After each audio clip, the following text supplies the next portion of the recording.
اب اس میں عیدگاہ کو جب ہم جائیں گے تو کون کون جائے گا؟ گھر کے تمام افراد کے لیے عیدگاہ کو جانا چاہیے، اس میں خواتین بھی شامل ہیں۔ خواتین کے لیے بھی عیدگاہ میں جگہ انتظام ہونا چاہیے، یہ نبی کریم صلی اللہ علیہ وسلم کی سنت ہے اور حکم ہے۔ آپ اکیلے نہیں جائیں گے عید کی نماز پڑھنے کے لیے، فیملی کے ساتھ جائیں۔ جیسے دیکھیے نبی صلی اللہ علیہ وسلم کے زمانے میں کیا ہوتا تھا۔ ان ام عطیہ رضی اللہ تعالیٰ عنہ قالت، حضرت ام عطیہ رضی اللہ عنہ بیان فرماتی ہیں، امرنا، ہمیں حکم دیا گیا، یعنی نبی صلی اللہ علیہ وسلم نے یہ حکم دیا ہے، ان نخرج العواتق والحیض فی العیدین، کہ عیدین کے موقع پر ہم جو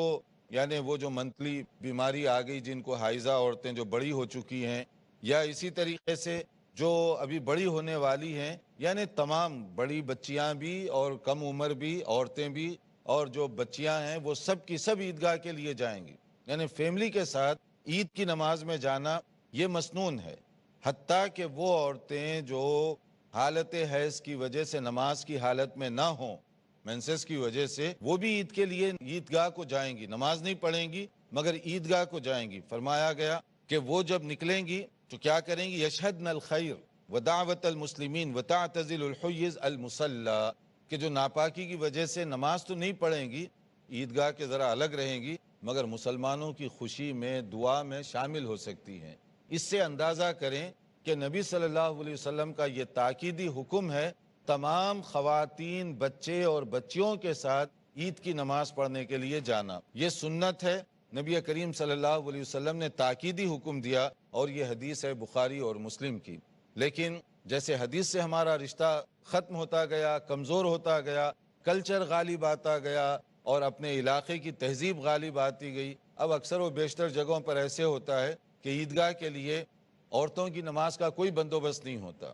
اور عام طور پہ صرف مرد حضرات جاتے ہیں عید کی نماز پڑھنے کے لیے، اور وہ بیچاریاں روزانہ جیسے چولہا چکی سنبھالے ہوئے ہوتی ہیں، عید کے دن بھی ان کی یہی ذمہ داری ہوتی ہے کہ صبح نکل کر عید کے آئٹم تیار کریں، اور مرد صاحب نماز پڑھ کر آئیں گے، وہ گھر ہی میں کچن میں ہی ان کی عید ہو رہی ہے۔ اسلامی طور پر ان کو بھی عید میں خوشی کا پورا پورا موقع ملنا چاہیے، جیسے آپ عیدگاہ کے لیے جائیں ان کو بھی عیدگاہ میں اسی طرح لے جانا چاہیے۔ یہ نبی صلی اللہ علیہ وسلم کے زمانے میں ہوتا، آپ کا یہ حکم ہے، صحابہ کرام رضوان اللہ تعالی علیہم اجمعین اس پر عمل کیا کرتے تھے۔ لیکن بعد میں چونکہ اسلام سے ہمارا رشتہ قرآن و سنت سے کمزور ہو گیا، اس لیے یہ دھیرے دھیرے مسائل ہمارے اکثر و بیشتر جگہوں پر ختم ہوتے گئے۔ اب حالت یہ ہے کہ بڑی بڑی عیدگاہیں، شہر کی بڑی بڑی ایسی جگہ جہاں نماز عید ادا کی جاتی ہے، وہاں خواتین کے لیے انتظام نہیں کیا جاتا، یہ سنت کے خلاف ہے، صحابہ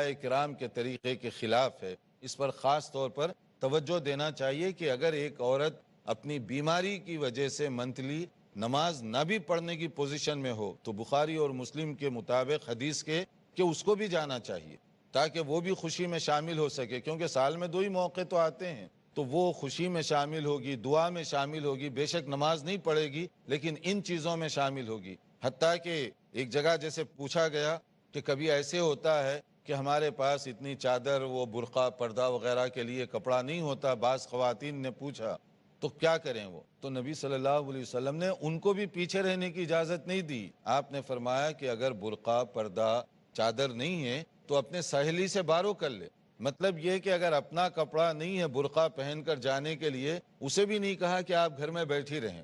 بلکہ اس سے بھی کہا کہ آپ اپنی سہیلی سے لے کر جائیں۔ اب آپ دیکھیے سنت پر عمل کرنے سے ہماری خواتین کو بھی معلوم ہوگا کہ اسلام نے ان کو بھی اپنے معاشرے کا ایک حصہ سمجھا ہے، خوشی میں ان کو بھی شامل کیا ہے۔ اور اگر آپ حدیث پر عمل نہیں کریں گی تو پھر وہی کرنا پڑے گا جو آج کل عام طور پہ لوگ کرتے ہیں، گھر میں بیٹھ کر صرف عید کے دن جو ہے کچن کے حوالے رہیں، نہ کوئی عید کی نماز، نہ خوشی، نہ دعا، اور نہ مسلمانوں کے ساتھ جو اسلامی تہذیب ہے اس کا کوئی مظاہرہ۔ اب یہ آپ کی مرضی ہے، چاہے تو حدیث رسول پر عمل کر کے دنیا میں بھی خیر منائیں، آخرت میں بھی کامیابی منائیں، یا نہیں تو حدیث کو چھوڑ کر دنیا میں بھی تنگ پڑتے رہیں، آخرت میں بھی تنگ پڑتے رہیں۔ مرضی آپ کی ہے، بخاری اور مسلم کی بہت ہی اتھینٹک حدیث ہے، فیصلہ آپ خود غور کریں۔